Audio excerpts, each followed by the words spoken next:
Assalamualaikum warahmatullahi wabarakatuh. Waalaikumsalam warahmatullahi wabarakatuh. Perkenalkan, nama kakak Lutfi Zahra, kakak dari Universitas Negeri Medan, dan ada juga teman kakak. Yang pertama, Nona Marito, yang kedua Ega Mawarniati. Kami dari kelompok 2, mata kuliah BK, praktek BK pribadi sosial, ingin mewawancarai adik-adik sekalian. Di sini kakak mau tanya dulu perkenalan nama-nama adik semua. Yang pertama, siapa mau yang pertama perkenalan? Assalamualaikum warahmatullahi wabarakatuh. Perkenalkan, nama saya Nina Nasution, sekolah dari IMAN 1 Padang Lawas, alamat Sibuhuan, Padang Lawas. Perkenalkan, nama saya Desiana Syafitri. Saya sekolah di MAN Pematang Siantar, alamat Pematang Siantar. Assalamualaikum warahmatullahi wabarakatuh. Saya Syahan Sahara Ramadhani, berasal dari Labuhan Batu Selatan. Alamat sekolah saya, saya bersekolah di SMA Swasta Widya. Nama saya Nafisa, saya berasal dari Pematang Siantar. Asal sekolah saya dari Madrasah Alia Negeri Pematang Siantar. Terima kasih. Nama saya Kitulan dari Sregar. Saya berasal dari Labuhan Batu Selatan. Sekolah saya di SMA Swasta Widya Dharma.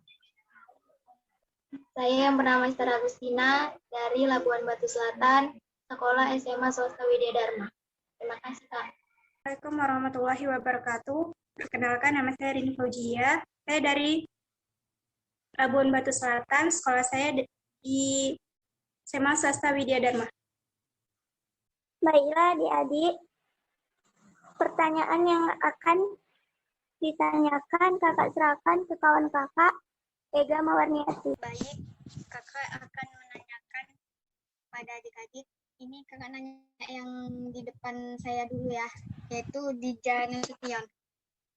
Nah, Iya, apakah adik pernah mengalami masalah pribadi atau adik? kalau masalahnya sih nggak ada. Cuma masalah di sekolah, kadang kalau sama teman suka nggak satu pendapat. Misalnya kan satu kelas gitu kan sekarang karena ada pandemi, jadi sekolah saya itu pakai sesi gitu masuknya. Baik, lanjutkan. Ini yang di depan saya juga, Sehan. Apakah adik pernah mengalami masalah pribadi atau sosial yang terjadi di dalam diri adik? Iya, saya punya masalah pribadi dan juga sosial, karena namanya juga manusia pasti punya masalah. Nah, jadi masalah pribadi saya itu yang paling berat menurut saya masalah saat ini, yaitu dengan saya menghadapi pembelajaran daring, dikarenakan masa pandemi ini tidak boleh berkumpul. Oleh sebab itu, sekolah saya tidak melakukan kegiatan mengajar dengan tatap muka. Nah, di kegiatan belajar mengajar daring ini, saya sangat punya tantangan yang besar gitu, karena kebanyakan guru saya tidak memberikan materi yang seperti sebelum masa pandemi, di mana mereka menjelaskan secara detail materi yang dipelajari gitu. Nah, sekarang ini kan guru saya itu hanya video tentang pelajaran yang akan dibahas seperti itu. Kemudian mereka juga memberikan tugas. Nah, itu belum tentu bisa saya pahami. Itu udah belajar melalui sumber-sumber yang lain, tetapi tetap juga nggak paham gitu. Jadi itu merupakan masalah saya sih, masalah pribadi saya sih, Kak. Untuk masalah sosialnya, mungkin di sebelum masa pandemi ini, itu terjadi di sekolah. Nah, itu terjadinya, ya saya punya masalah dengan guru saya. Dan itu sebabnya mungkin karena perilaku saya ketika di depan ibu itu ada yang tidak sewajarnya. mungkin ya ada masalah lain, saya juga kurang tahu. Miskomunikasi gitu, Kak. Jadi kami nggak tahu sih masalah kami itu di mana gitu. Oke, baik. Selanjutnya, dari permasalahan tersebut, selama ini adakah orang terdekat adik seperti kakak atau teman, orang tua gitu yang tahu permasalahan dari Sehan? Kalau untuk masalah pribadi, itu cuma saya sendiri sih yang tahu, Kak. Terus kalau untuk masalah sosialnya itu, saya sudah cerita juga ke orang tua saya mengenai permasalahan saya di sekolah, seperti itu. Ke teman-teman juga. Ada nggak mereka memberikan nasihat gitu atau jalan keluar dari permasalahan adik? Ya, orang tua saya hanya cuma memberikan motivasi gitu aja. Ya, karena saya juga siswa gitu. Jadi orang tua saya menyarankan bahwa kita sebagai siswa itu ya harus menghormati guru kita gitu. Oke, terima kasih kepada Sehan. Selanjutnya kakak akan nanya sama apa di sini? Sama Esther Agustina. Apakah adik pernah mengalami masalah pribadi atau sosial? Masalahnya itu Kak tentang prestasi di sekolah, Kak. Ya, kenapa tuh? Ya iri aja gitu Kak melihat teman-teman yang dapat prestasi gitu. Itu masalah pribadinya ya? Masalah sosialnya? Masalah sosialnya nggak ada sih. Apa penyebab adik iri sama kawan-kawannya? Ya kurang belajar gitu mungkin. Adik pernah cerita sama orang tua gitu kalau adik iri? Enggak. Enggak ya. Keluarganya juga nggak tahu? Atau kawan dekatnya? Mereka juga nggak pernah Kak di situ. Jadi nggak pernah cerita. Kakak mau nanya Kitty. Kitty punya nggak masalah pribadi atau sosialnya? Masalah yang saya alami yaitu ada di masa sekolah, yaitu di lingkungan pertemanan dengan kakak kelas. Masalah pribadi yang lain ada. Apa tuh, Dek? Masalah pribadi yang saya alami yaitu kayak anak-anak pada umumnya pasti pernah dibilang kayak orang tuanya dibandingkan dengan kakaknya. Saya pernah mengalami itu. Kalau masalah yang sosial tadi, adik cerita nggak ke keluarga kalau ada masalah kayak gitu? Oh, kalau masalah kayak gitu, ceritanya ke keluarga. Nggak pernah sih, Kak. Karena kayak ngerasa, oh mungkin itu salahku, jadi buat apa juga kalau aku cerita gitu. Kakak akan bertanya kepada Desriana Syafikri. Untuk Desriana, apakah adik pernah mengalami masalah pribadi atau sosial? Kalau saya itu lebih ke sifat karakter saya sih, Kak. Jadi kan kalau masalah sekolah itu, saya itu orangnya panikan. Jadi kalau misalnya ada tugas, ada ya sesuatu yang apa gitu, langsung panik. Lalu langsung kepikiran lah, sampai nggak tenang gitu kayaknya. Itu sih yang mau agak saya kurangin gitu kan. Karena capek juga gitu kalau selalu ada apa-apa gitu langsung panik gitu.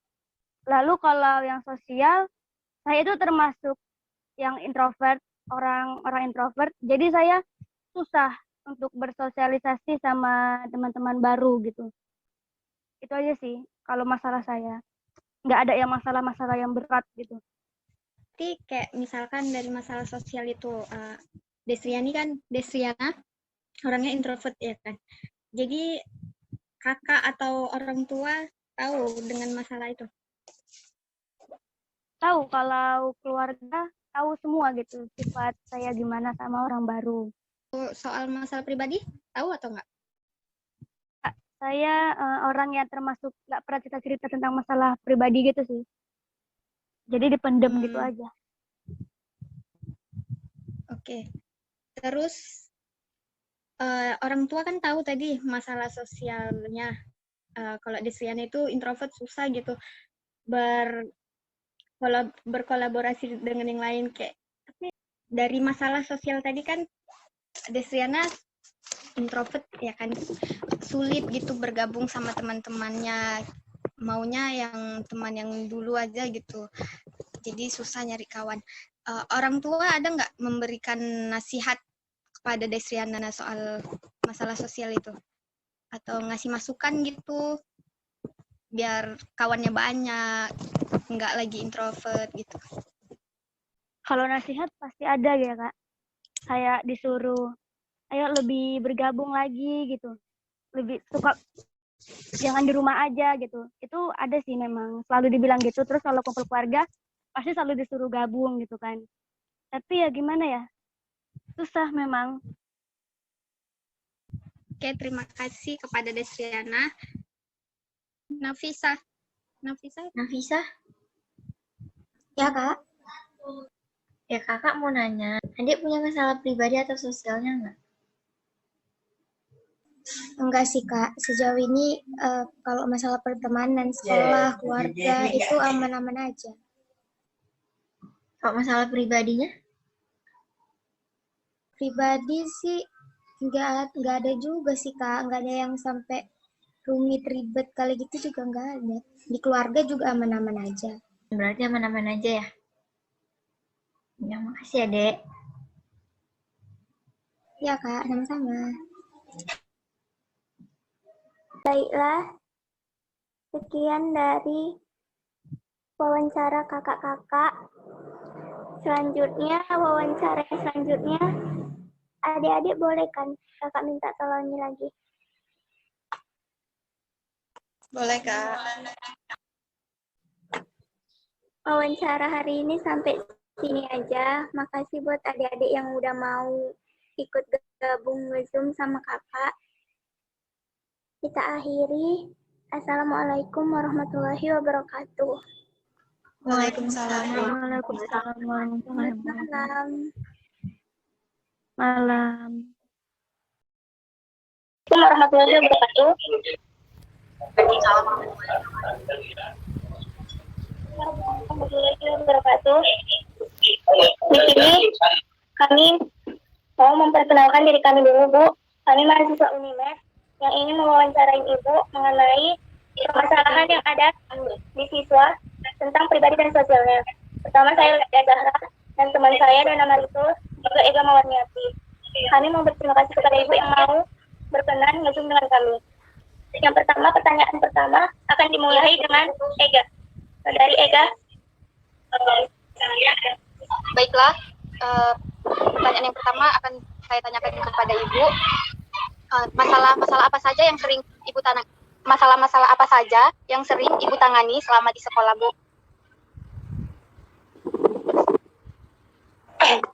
Ya, baiklah. Di sini perkenalkan, nama Ibu Sri Damayanti Panjaitan SPD. Ibu mengajar sebagai guru BK di Sekolah Mantanjung Balai. Ya, terima kasih juga sebelumnya kepada adik-adik ya kan yang telah mengundang saya sebagai narasumber gitu ya untuk penyelesaian tugas kalian. Ya, sejauh ini masalah yang sering Ibu tangani di Sekolah Mantanjung Balai ini ya, ini kan tingkat sekolah aliyah gitu ya, SMA. Masalah yang sering ditangani itu adalah masalah kedisiplinan, ketidakdisiplinan siswa, dan manajemen waktu belajarnya. Itu yang masalah yang sering muncul, yang sering kami tangani, yang sering kami selesaikan.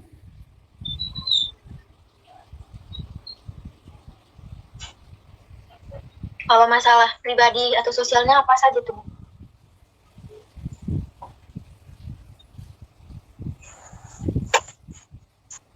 Sulitnya mereka manajemen waktu. Contohnya, mereka selalu datang terlambat ke sekolah, ya kan, dengan alasan bangun kesiangan, atau ngerjain pekerjaan yang lain, atau menunggu orang tua untuk mengantar ke sekolah, kayak gitu. Nah, itu kan adalah masalah-masalah yang datang dari pribadi mereka, gitu ya.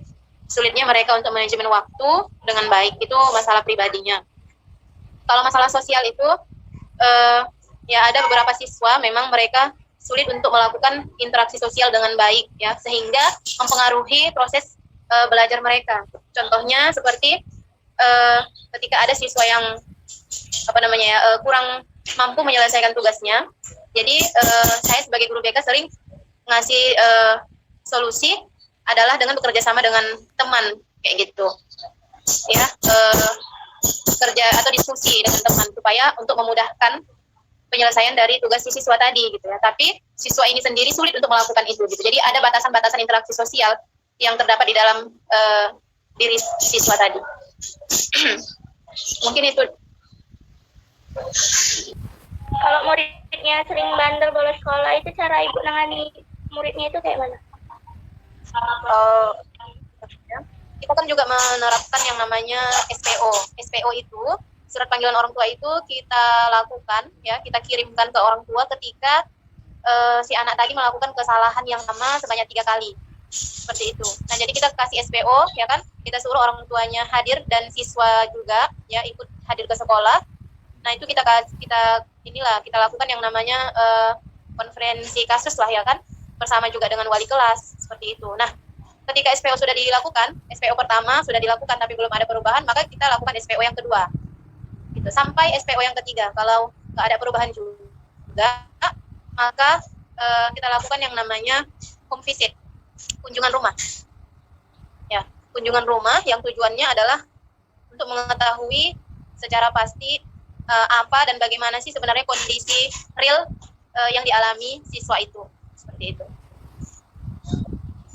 Kalau dari home visit tadi tidak ada perubahan ya kan, yang mana home visit itu kan kita melibatkan pihak keluarga, pihak orang-orang yang terdekat dengan dia ya, baik itu walinya atau ketika dia tinggal sama orang tuanya maka kita butuh hadirkan orang tua. Ketika dia tinggal sama ibu kos gitu kan, maka ibu kosnya yang kita dengan guru BK dan wali kelas ya. Jadi ketika home visit ini belum berhasil ya, maka kita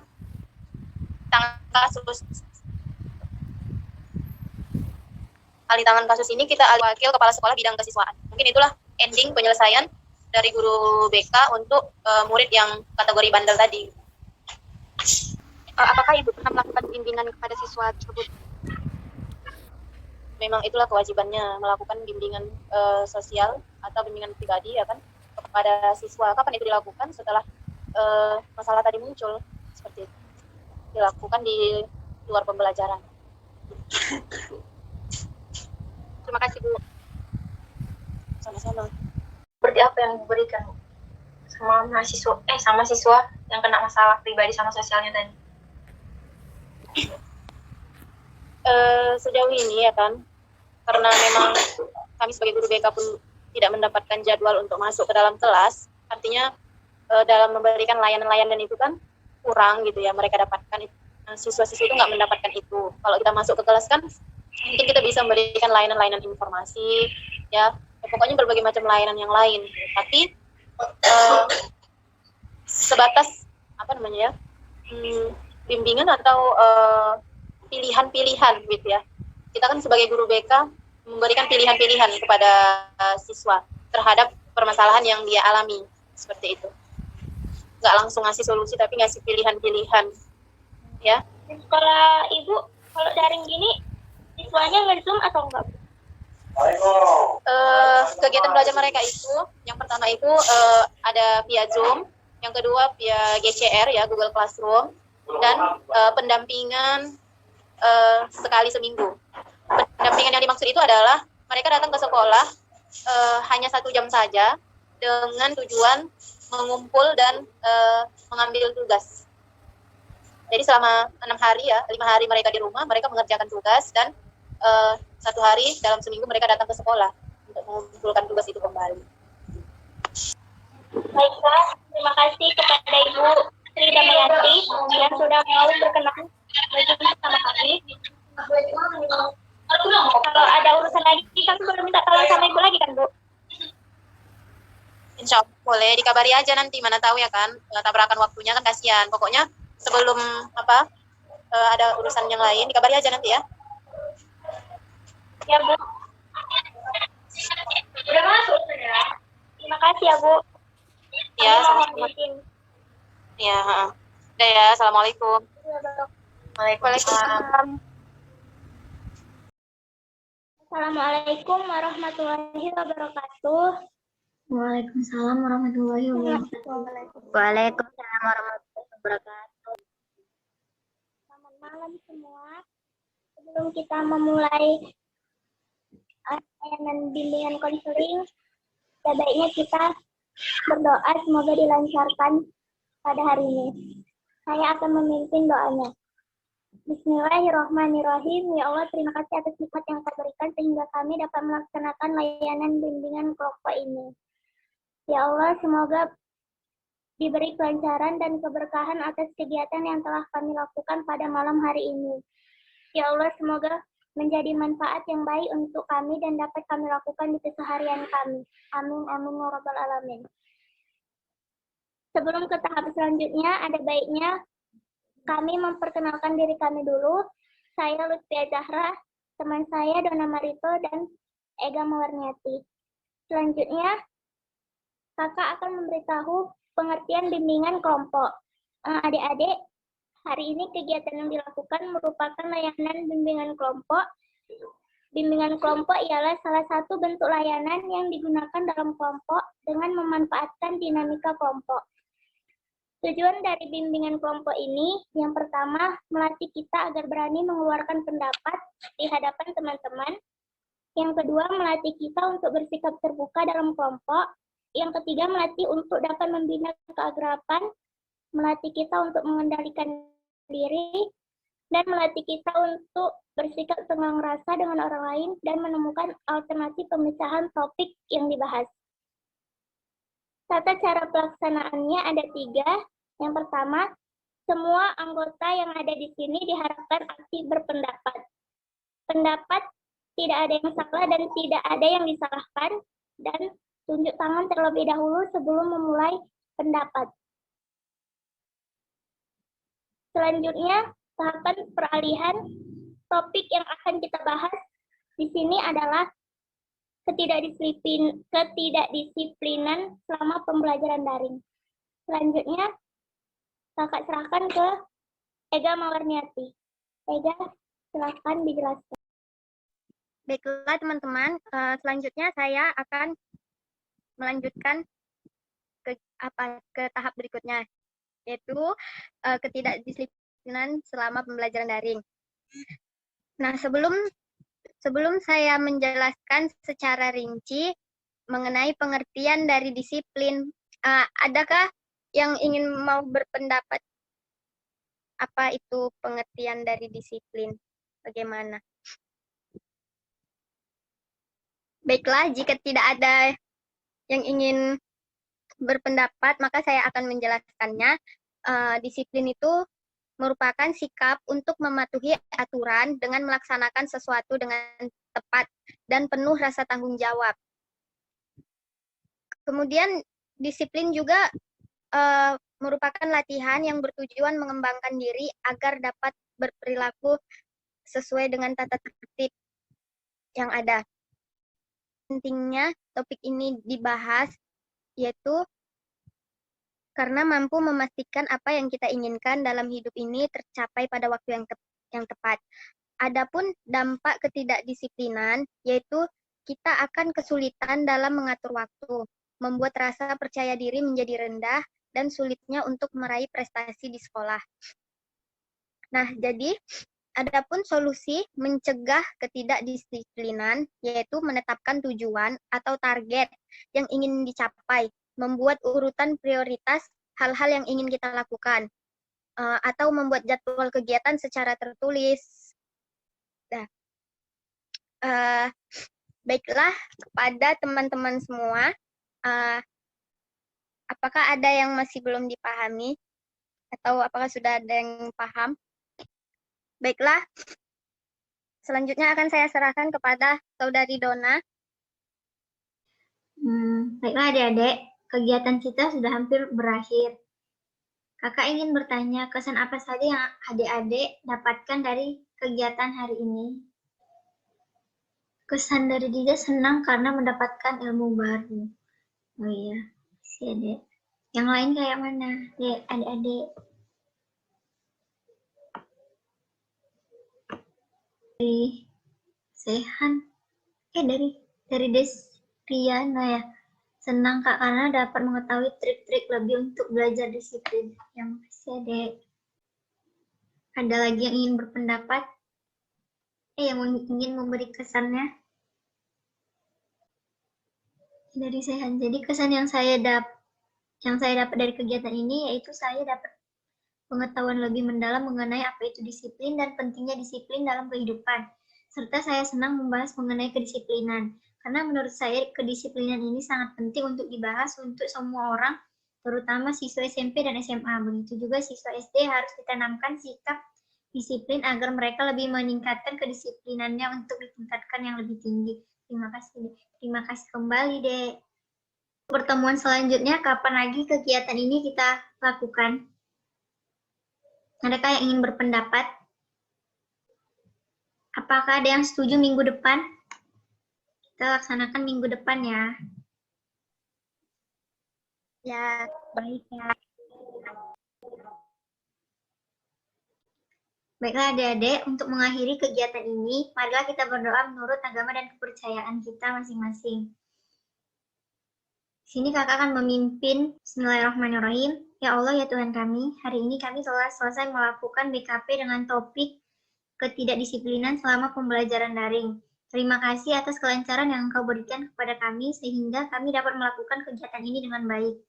Semoga ilmu ini berkah agar dapat membantu setiap orang yang mengalami kesulitan dan kesusahan, terutama masalah yang kami bahas. Menjadikan kami sebagai manusia yang lebih bermanfaat bagi orang lain dan bertanggung jawab. Amin amin ya Rabbal Alamin. Assalamualaikum warahmatullahi wabarakatuh. Waalaikumsalam warahmatullahi wabarakatuh.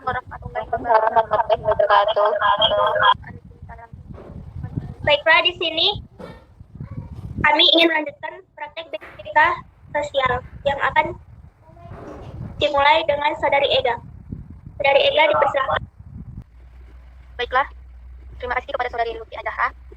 Sebelumnya saya akan mengucapkan terima kasih kepada adik-adik yang sudah berkenan mengikuti praktek kami.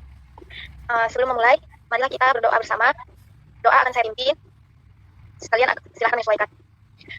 Bismillahirrahmanirrahim. Ya Allah, terima kasih atas nikmat yang telah Engkau berikan, sehingga kami dapat melaksanakan layanan bimbingan kelompok. Ya Allah, ya Tuhan kami, berikanlah kelancaran dan keberkahan atas kegiatan yang kami lakukan pada hari ini. Ya Allah, berikanlah kami solusi dalam topik pembahasan kami. Semoga mendapatkan hasil yang memuaskan dalam topik pembahasan kami, ya Allah. Semoga kegiatan ini memberikan manfaat yang baik untuk kami dan dapat dilakukan keseharian kami, ya Allah. Terima kasih. Semoga mendapat hasil yang memuaskan dalam topik pembahasan kami ini, ya Allah. Amin, amin, amin, ya Rabbal Alamin. Baik, sebelum ke tahap selanjutnya, ada baiknya kita perkenalan dulu. Perkenalkan, nama kakak Ega Marniati dan teman kakak satu orang lagi bernama Lutfi Adahra dan Dona Marito. Selanjutnya saya akan menjelaskan apa itu pengertian bimbingan kelompok. Bimbingan kelompok itu ialah salah satu bentuk layanan yang membahas masalah umum dalam kelompok dengan memanfaatkan dinamika kelompok. Setelah mengetahui pengertian BKP, nah sekarang kita akan tahu apa itu tujuan dari BKP. Jadi saya akan memberitahukan tujuan BKP. Sekarang kita akan tahu apa itu tujuan dari BKP. Jadi saya akan memberitahukan tujuan BKP. Yang pertama itu melatih kita untuk berani mengeluarkan pendapat di hadapan teman-teman, melatih kita untuk bersikap terbuka dalam kelompok, melatih kita untuk dapat membina keakraban bersama teman-teman dalam kelompok, melatih kita untuk mengendalikan diri dalam kegiatan kelompok, dan melatih kita untuk bersikap tenggang rasa dengan orang lain. Nah, sekarang adik-adik, saya akan memberitahukan cara pelaksanaannya. Dalam pelaksanaan bimbingan kelompok ada 3 cara, yaitu semua anggota diharapkan aktif berpendapat, tidak ada pendapat yang salah dan tidak ada yang disalahkan. Kemudian tunjuk tangan terlebih dahulu jika akan berpendapat lebih dari 1 orang. Lakukan dengan bergantian. Nah, untuk lebih mengakrabkan kita semua, alangkah baiknya kita memainkan games yang berjudul Buah Kesukaan dan Alasan Saya. Nah, sekarang teman-teman, untuk menguatkan keakraban kita akan menyebutkan buah kesukaan dan alasannya. Yang dimulai dengan Sehan. Buah kesukaan. Apa suara saya bisa terdengar? Dengar. Buah kesukaan saya naga. Alasannya karena saya suka dengan warnanya. Baik, terima kasih. Selanjutnya Desriana. Maaf, Desriana terhalang jaringan, Kak. Baiklah. Kepada Kiti. Nama saya Kitulan dari Siregar. Saya suka buah anggur karena manis. Baiklah, terima kasih kepada Saudari Kitty. Selanjutnya akan memasuki tahap peralihan yang akan saya alihkan kepada Saudari Dona Marito. Baiklah, topik kita dalam kegiatan bimbingan kelompok ini berjudul sulitnya bersosialisasi dan beradaptasi dengan teman-teman. Di sini kakak akan menjelaskan pengertian dari bersosialisasi, beradaptasi, pentingnya sosialisasi dan beradaptasi, dan solusi untuk mencari solusi mencegah kurangnya bersosialisasi dan beradaptasi. Yang pertama, bersosialisasi. Bersosialisasi adalah proses penanaman atau transfer kebiasaan, nilai, dan aturan dari suatu generasi ke generasi lainnya dalam sebuah kelompok atau masyarakat. Selanjutnya, beradaptasi. Beradaptasi adalah cara makhluk hidup atau seseorang mampu bertahan hidup dan mampu menyesuaikan diri dengan lingkungannya. Selanjutnya, pentingnya bersosialisasi yaitu agar kita mengetahui adat istiadat, budaya, kebiasaan, bahkan tingkah laku kita yang harus diutamakan.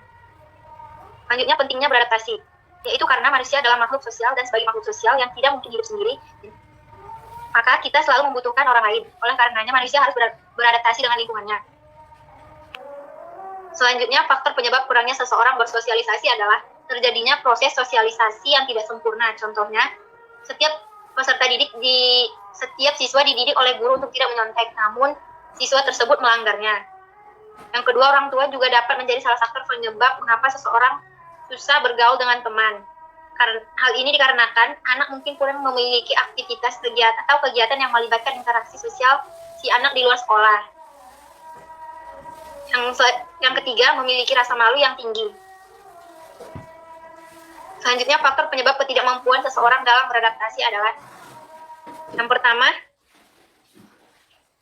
ketidakmampuan seseorang untuk menyesuaikan dirinya dengan lingkungan. Selanjutnya, solusi dari ketidakmampuan dalam bersosialisasi yaitu beri kesempatan anak untuk bersosialisasi seperti dengan memberikan kesempatan untuk bergaul dengan anak-anak yang lain. Selanjutnya, solusi sulit untuk beradaptasi yaitu kenali sekitar lingkunganmu. Ini sangat penting dilakukan agar kita dapat menyesuaikan diri dengan lingkungan yang baru. Yang kedua, sering-sering bergaul dengan orang yang baru. Dan yang ketiga, ikuti keadaan lingkungan baru dan bersikap percaya dirilah. Selanjutnya saya serahkan kepada Kak Lutfi. Baiklah adik-adik, sekian dari kegiatan kita yang sudah hampir berakhir. Kakak ingin bertanya apa saja kesan dan kesan-kesan yang sudah adik dapatkan dari kegiatan kita pada malam hari ini. Boleh di kolom komentar, boleh ngomong. Belum siap ngomong, udah dimatiin mic-nya. Baiklah, kalau ada adik-adik yang ingin mengumumkakan kesannya, boleh berbicara di kolom komentar atau di ngomong sendiri. Baik Kak, sebelumnya saya mau nanya, ini tadi sikap sosial dan cara beradaptasi itu di masa pandemi ini atau secara umum kita offline? Secara offline. Oke Kak. Kalau secara offline juga nggak apa-apa deh, kalau misalnya ada yang mau ditanyakan, tanya aja sama Kak Lutfi. Ini boleh bertanya Kak?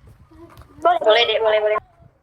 Guru itu memberikan memberikan keterampilan metode berupa metode diskusi, di mana metode diskusi itu mengenai pembentukan kelompok. Nah, pada saat pembentukan kelompok itu pastinya kita diarahkan oleh guru untuk mempunyai rasa tanggung jawab dan juga kerjasama yang tinggi gitu. Nah, namun secara virtual seperti ini itu kan kita sulit melakukannya. Ada sebagian anggota kelompok yang tidak mau mengerjakan atau sulit untuk bekerja sama gitu. Jadi bagaimana solusinya agar mereka itu mau meluangkan waktunya atau juga bekerja sama yang baik dan tidak memanfaatkan beberapa anggota kelompoknya atau juga dia tidak dia menumbuhkan rasa pedulinya terhadap pembelajaran yang dilakukan. Apakah bisa dipahami?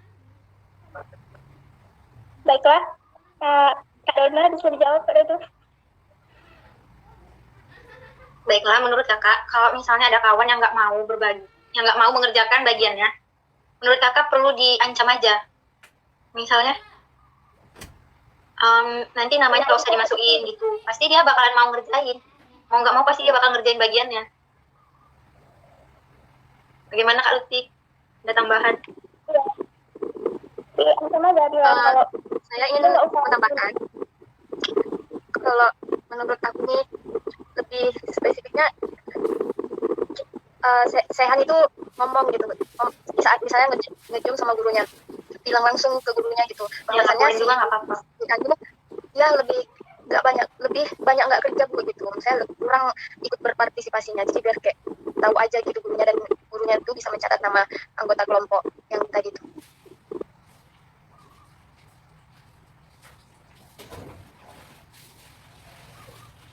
Apakah Dek Sehan dapat menerimanya?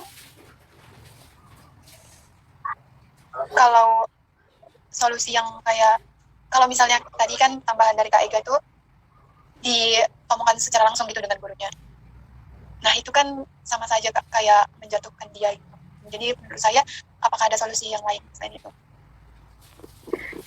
Kan gini, awalnya masih bisa ditelorir lah ya kan, masih didiemin lah gitu, masih dimengerti. Nah jadi kalau misalnya dia berulang kali kayak gitu, misalkan pokoknya setiap ada tugas kelompok bareng sama dia tetap nggak mau, ya mungkin itu gitu jalan salah satunya supaya dia itu berubah gitu, karena gurunya itu tadi tahu kan, mana tahu dia tersentuh gitu, oh aku udah dikasih tahu gitu sama guru, jadi mungkin mana tahu dia bisa berubah. Soalnya tujuan kita itu kan mengerjakan itu mendapat hasil, terus kita dikasih nilai sama guru, jadi ya semua itu berpatokan ke gurunya gitu, jadi supaya gurunya tahu siapa yang nggak bekerja selama dalam kelompok tersebut gitu. Oke, baik Kak, terima kasih, saya bisa menerima solusi. Udah muncul kan kesimpulan gue ya, biar siap. Bentar dulu, bentar.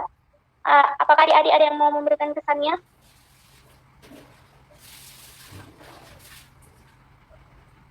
Dari Dija, senang karena mendapat solusi dari topik bahasan ini. Ada lagi?